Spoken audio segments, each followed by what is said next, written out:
Prepárate, porque ya está Gabriel Santamarina con las malditas escrituras en los estudios de Radio Búnker. Estás escuchando La Hora de los Malditos. Bueno, hoy nos vamos a meter con el gran cuentista argentino. El gran cuentista argentino. El señor Abelardo Castillo.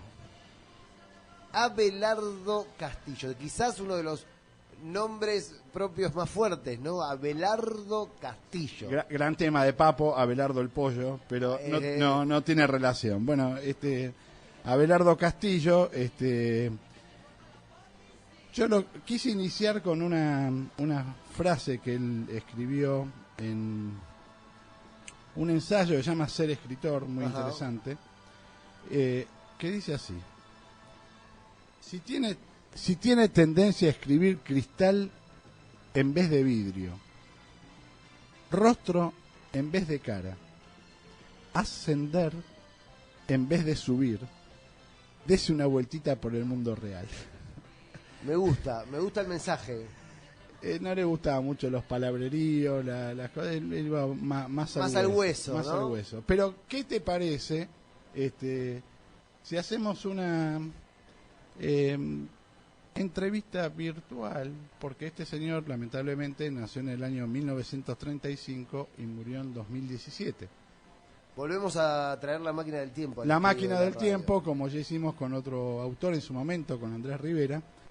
Ustedes sabrán disculpar, pero hacer una entrevista de este tipo virtual... No andaba la máquina del tiempo, la perilla no marcaba bien el año con el que queríamos hablar de Ultratumba, no sé.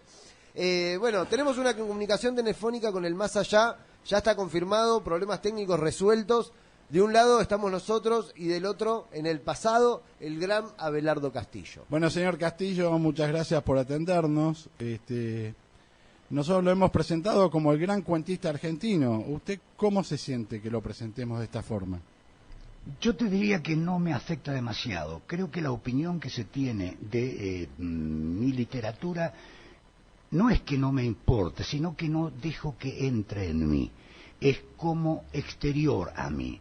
Lo que es sustantivo en mí, lo que no es un adjetivo, es la literatura.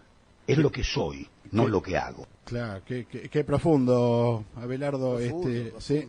Ahora, yo estuve investigando y algunos dicen que usted nació en Buenos Aires y otros dicen que nació en San Pedro. ¿Nos podría aclarar dónde nació realmente?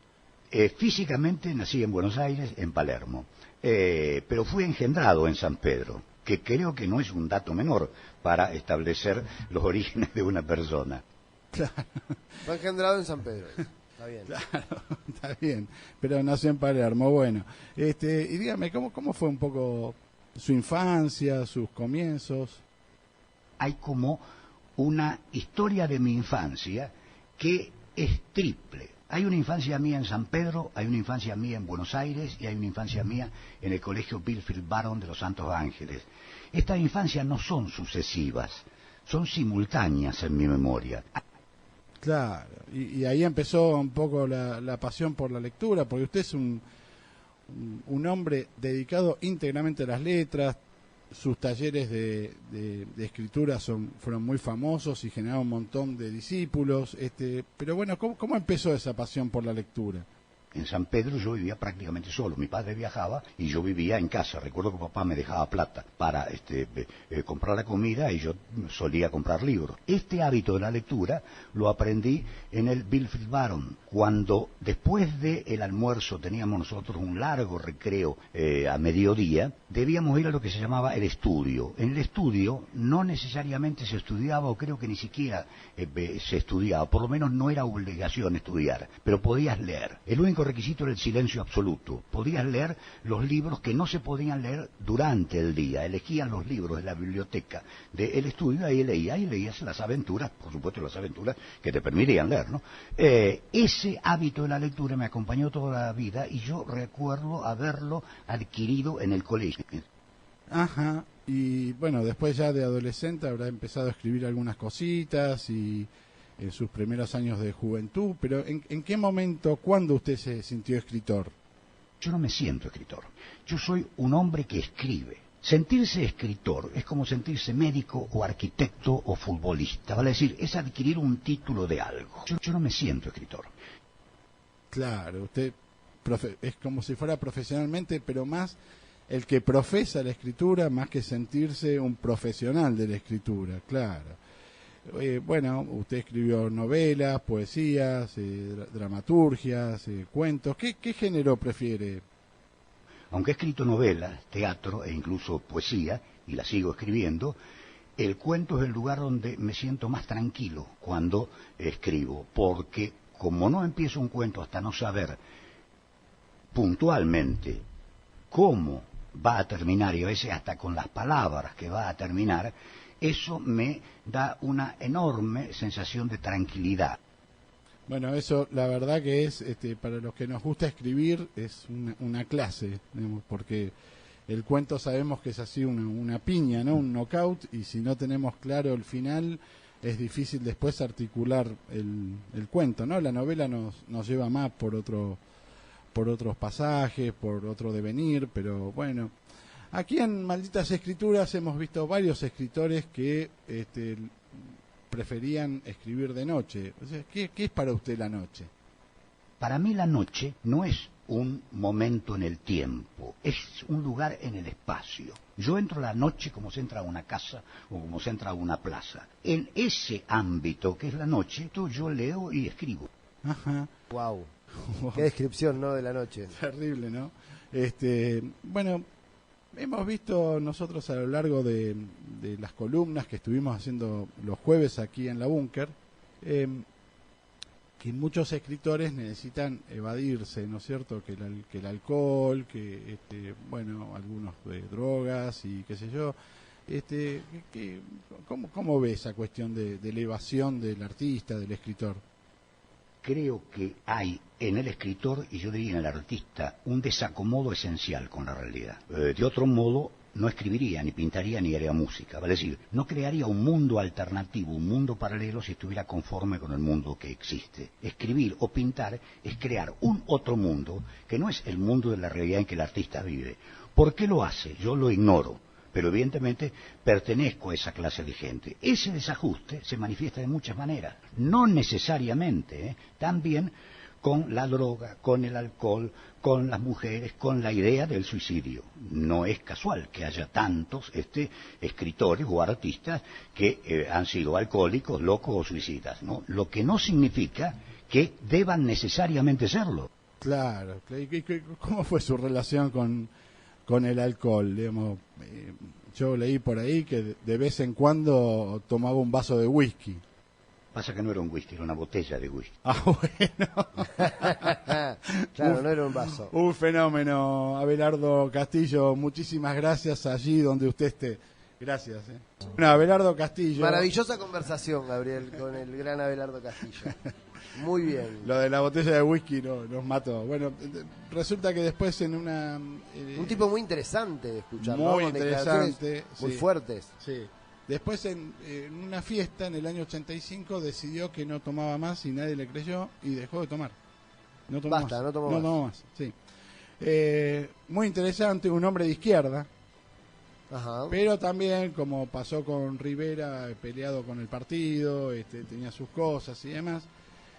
Él escribió muchísimos cuentos. Aquí tenemos los cuentos completos, que es un libro bastante grandecito que traje hoy. Después se van a poder ver la foto. Si bien tenía su postura y su ideología política, su literatura no la escribía en clave política, aun cuando en algunos de sus cuentos menciona cuestiones políticas, pero no necesariamente afines a su ideología. Por ejemplo, él no era peronista y hay un par de cuentos que habla de la resistencia peronista, ¿no? Es un hombre que escribió profusamente en los años 60, época de la proscripción del general Perón, ¿no? Ahora, su costado político sí lo desarrolló fuertemente editando revistas.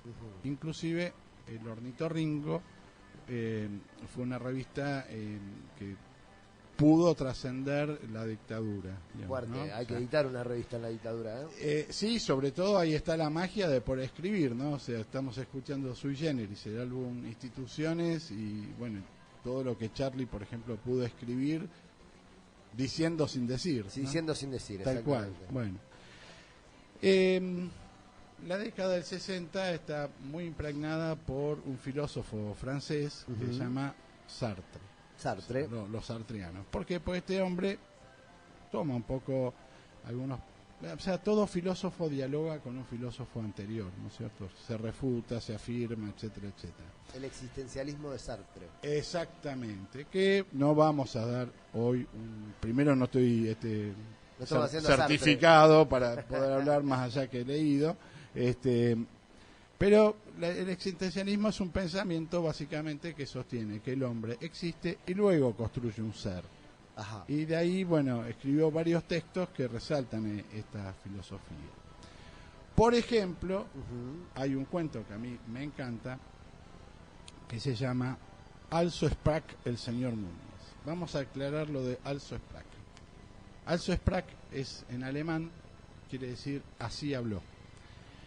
Así habló el señor Núñez, está parafraseando a Así habló Zaratustra de Nietzsche. Claro. Entonces, te invito... ¿A tono Conde, de burla le pone el título? ¿Al tono de burla, al tono de hacerle bullying a Nietzsche? ¿O lo hace para homenajearlo? No, tendríamos que ir más profundo en las capas que tiene este cuento. O sea, los cuentos de Castillo son muy divertidos o no, digamos, o muy tristes o muy dramáticos en la superficie. Y después cuando uno hace otras lecturas puede ir reflexionando y va encontrando cosas. Entonces, si uno alguna vez leyó, por ejemplo, el Zaratustra, las 3 transformaciones del espíritu dentro del Zaratustra, va a encontrar algunos giros que este señor Núñez nos va a presentar en este cuento. Muy bien, maravilloso. Pero no quiero que nos metamos tan profundo. Bueno, ¿no? perfecto. Entonces, te invito, Conde, si querés vamos leyendo algunos párrafos de este cuento, que no es muy largo, pero es muy intenso. Pero un lunes, sin aviso previo, Núñez llegó a la empresa con una valija. O tal vez era un baúl grandioso, descomunal. Pasó por la portería a las 10:30, no marcó la tarjeta, no subió al guardarropa. Abrió la puerta vaivén de un puntapié y dijo: buen día, miserables. Bueno, así arranca el cuento. Fíjate una cosa, Emiliano, es casi imposible que un cuento empiece diciendo pero. Sí, es llamativo, es llamativo.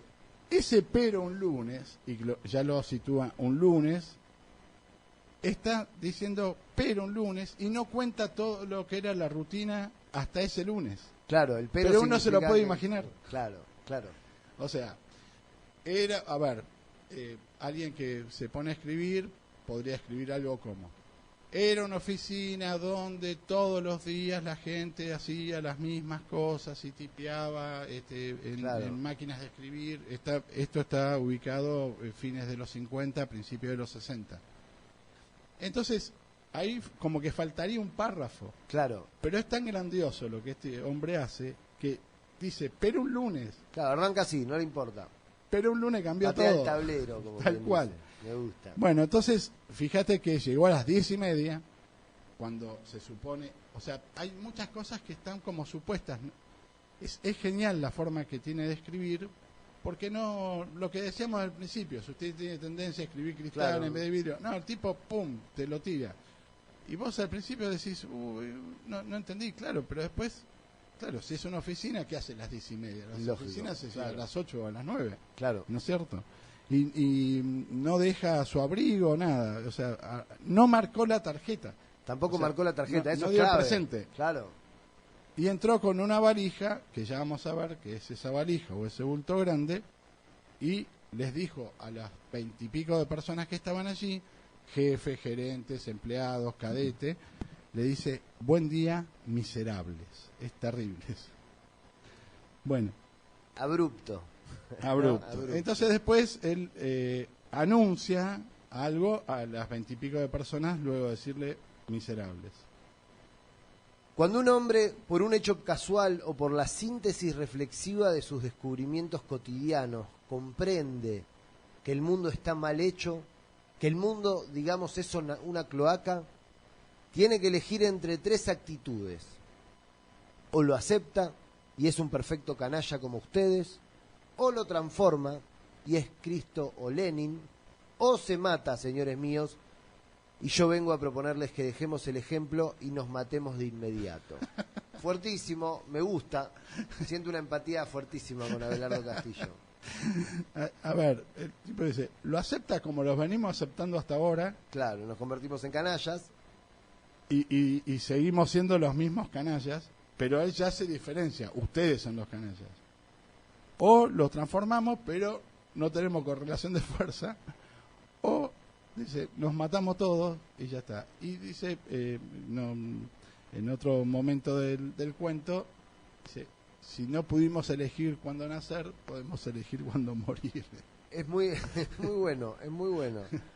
El chabón viene con esta propuesta. Sí, nos así, matemos todos. tal cual. Muy Entonces, en esa saca una pistola Ballester Morina, digamos, saludos a Joaquín, un 38 creo que no sé, y en la valija tiene una bomba de tiempo.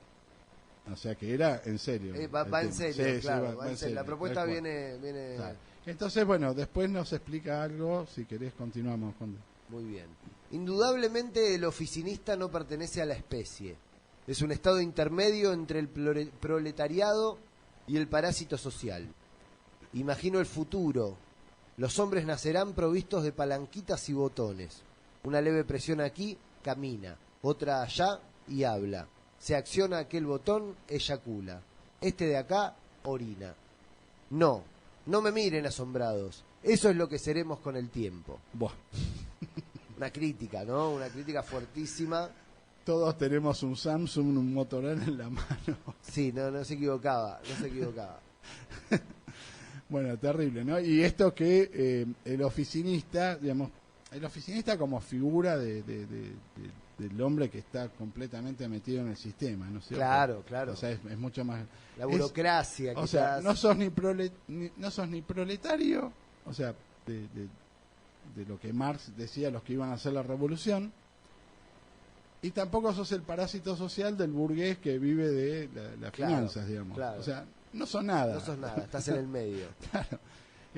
Bueno, y entonces él lo que dice en otro momento es que las revoluciones no se hacen en contra de, sino se hacen por el odio que tenés a tu propia clase, digamos. Ajá. No querés pertenecer a eso, por eso insiste en nos matemos todos, digamos. Entiendo. Bueno, entonces... Se había quedado mirando al cadete, un muchacho morochito de apellido Di Virgilio. Oíme, pibe, sí, a vos te digo. Vos todavía estás a tiempo, tirate el lance de ser un hombre. Escuchá. El empleado de oficina no es un hombre, es cualquier cosa, una imitación adulterada, un plagio, una sombra. Todos estos que ves acá son sombras. Fíjate qué caras de nada tienen. Y no es que siempre hayan sido así. Se volvieron idiotas de tanto cumplir un horario, de tanto atender un teléfono. Yo sé lo que te digo, pibe, andate con los jíbaros, disecá cráneos, hacete anarquista, enamorate como un cretino, qué sé yo, pero acá no sigas. Andate con los jíbaros es buenísimo, Bueno. Lo amo, ya lo amo, mira, con hasta acá lo amo. ¿Notaste cómo se llama el cadete? Di Virgilio. Virgilio, es virginal. Sí, O sea, sí. Sátira. Sí, le va a buscar ahí el nombre. Entonces, claro, él está ahí ya amenazando a todos, que les dice, párense, siéntense, van a morir todos. Una señora dice, no me mate, otra dice, matame ahora, ¿viste? Claro. Cállense todos, qué sé yo. Uno le quiere discutir, ¿viste? No pasa nada que yo. Y le dice al cadete, vos, pibe, estás a tiempo. Claro, quiere salvar, capaz que le surge salvar a uno, ¿no? Al más joven. Claro, tal cual. A ese no lo va a matar porque le dice que se vaya con los jíbaros. Porque dice, por ejemplo, vos no tenés la espalda encorvada, Claro. la vista mal, ¿viste? O sea, vos todavía podés zafar, andá y hacete tu propia... Hacete anarquista, le dice, ¿viste? Hacete anarquista. Enamoraste como un cretino, qué sé yo. Es Hacé lo que buenísimo. quieras, pero andate de acá, no sigas. Muy bien. Sus hijos. ¿Creen ustedes que el hecho de robarse algún lápiz para el vástago escolar les da derecho a la paternidad? El gerente, al escuchar lo de los lápices, estiraba el cuello tratando de localizar al aludido, ¿no? Como, ¿quién se está robando los lápices? Muy bueno, el gerente. Todo, o sea, la situación es igual, inclusive Sí. él tiró unos tiros Ya tiró unos tiros al aire. al cielo raso y él, tiene una imagen poética muy linda que caían el yeso como nieve, ¿viste? Claro. Está muy buena. Entonces algunos dicen, bueno, nuestras esposas, nuestros hijos, y entonces él dice, ¿vos te creés que porque te afanás los lápices Claro. tenés derecho a la paternidad? Y el gerente que estaba ahí entre los 20 y pico que estaban todos arrinconados, aún en ese estado, Aún enfrentando a la muerte, quiso defender lo que era de la empresa. claro, a ver terrible. quién es le una afanaba clínica los terrible. lápices. Es una clínica terrible. Bueno, sigamos. Algunos hombres son inmortales. Yo soy de ellos. Di Virgilio se encargará de propagar mi nombre. Claro. No. Él dará testimonio. Alzo sprach el señor Núñez. Cuando esto explote, otros comprenderán, dirán, él lo hizo. Cuando lo entiendan, ellos también se matarán. La es humana será raída de la tierra. Algún colimba inspirado organizará el fusilamiento de los oficiales y suboficiales. Los curas de la aldea entrarán a sangre y fuego en el Vaticano. En crujientes hogueras serán quemadas todas las estadísticas, todos los biblioratos. Bueno, ahí está mesiánico, ¿viste? Claro, él propone un panorama apocalíptico. Claro, pero fíjate que es como que nombra a su San Pedro, a su apóstol, a Di Virgilio, para que él vaya No a solo lo propagarlo. quería salvar, sino que ya lo convierte en un discípulo. Claro, él dice, Es bueno, fuertísimo. yo lo salvé, Di Virgilio ya se había ido. Ah, y ya él- se había ido. Claro, y ya les comenta a los demás. O sea, Claro. seguramente Di Virgilio va a ser Le va a contar al mundo. Qué hermoso. Girones Qué de mi vida y lo tomaban como bandera, decía Evita, bueno, esto es parecido. Bueno, ahora ocurre que Di Virgilio vuelve Vuelve. con los muchachos del manicomio y la policía, Con el loquero y la policía. tal cual. Di Virgilio lo traiciona. La traición, Es ¿no? terrible. Judas. Es terrible, qué hijo de puta. Mano. Y el que está por hablar, vas ahora a hablar, no es Núñez, sino que es un jefe de sección. digamos, Ok. ¿no? Di Virgilio, en retribución al servicio que le ha prestado a la compañía desde el mes que viene, recibirá 200 pesos de aumento. El gerente le silbó algo al oído, el jefe rectificó 80 pesos de aumento. Bueno, y el gerente termina diciéndoles a todos, para calmar las aguas, nuestro compañero Núñez, durante 18 años, fue un empleado excelente, un hombre respetable. Y una sola llegada tarde, la única de su vida, bastó para trastornarlo. El chabón se había puesto así porque había llegado tarde, se le saltó la chaveta. Es buenísimo. Le Gaby, bajó es el buenísimo. precio totalmente a toda la filosofía que quería imponer Núñez, ¿no? Bueno, pobre Núñez. Es muy bueno. Este Malditas Escrituras es uno de mis preferidos. Me encanta Abelardo Castillo. Muy bien.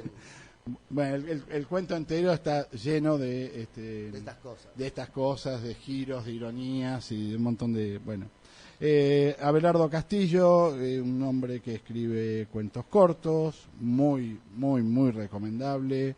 Muy recomendable. No tiene palabreríos, no se va por metáforas tan como habíamos visto en el Gran Gatsby, ¿te Claro. acordás? Por ejemplo, bueno, es una Lo forma opuesto. moderna, claro, ponele, muy divertida y muy profunda, algunas son tristongas, digamos, como por ejemplo hay un cuento que se llama Patrón, no lo voy a desarrollar. Ajá. Hay una película del año 95, trabaja Valentina Bassi, Leonor Manso, puede ser interesante, pero también mucho hay de esta clave, ¿no es cierto? De cuestiones de decir, loco, vivamos distinto, ¿no?